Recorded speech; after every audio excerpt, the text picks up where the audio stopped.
County, east central Champaign County, until 8:15 a.m.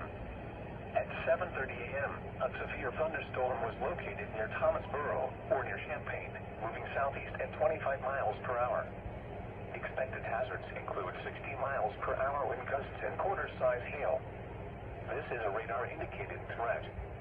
The following impacts are expected. Hail damage to vehicles is expected.